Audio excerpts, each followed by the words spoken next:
Welcome to the maple syrup supply chain game. In this challenge, you will step into the shoes of a maple syrup supply chain leader and master the flow from tree to table. Your goal will be to balance inventory, meet demand, and navigate disruptions to keep the syrup flowing and the customers smiling.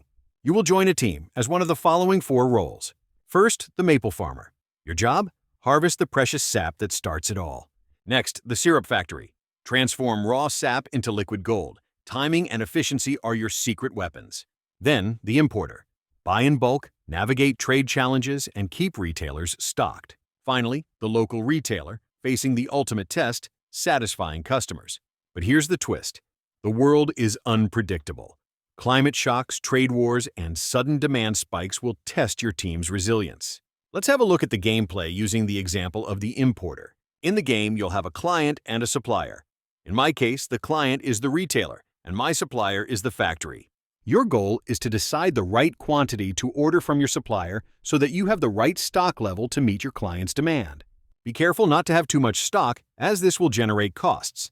But if you don't have enough stock, you'll fall into back orders, which will also generate costs. So how do we play?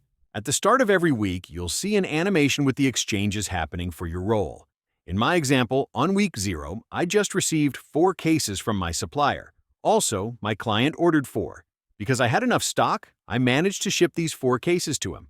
I started with 8 cases in stock. I received 4 and shipped 4. So in the end, I still have 8 cases in stock. Each case in stock generates $0.5. So this week, my cumulative cost increased by $4. If you don't have enough stock to fulfill the demand of your client, the missing quantities are put as back orders.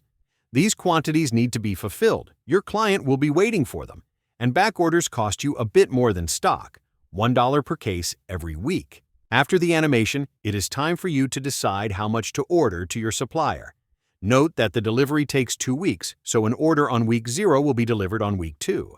To decide how much to order, consider your current stock and the demand you received from your client in the previous weeks. You can also see the incoming deliveries from your supplier as trucks going to your role. You have no visibility on the future orders your client is going to send to you because it depends on the decision of the participant playing that role. You are not allowed to communicate with the other players.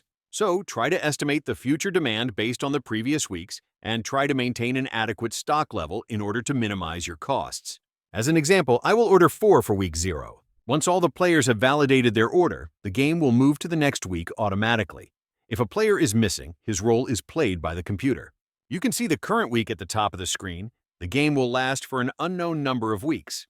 Final comments. If you are playing as the retailer, you will receive orders directly from the end consumer, which is managed by the computer. If you are playing as the factory, producing syrup takes 2 weeks and consumes the same amount of maple sap from your stock. So, for example, producing 4 cases of syrup requires 4 units of maple sap. You can reorder sap from the maple farmer. The delivery takes 2 weeks. Finally, if you are the maple farmer, you can harvest more sap with a 2 weeks lead time. Now it's time to play. Join your role and take on the responsibility of a maple syrup supply chain manager. Good luck!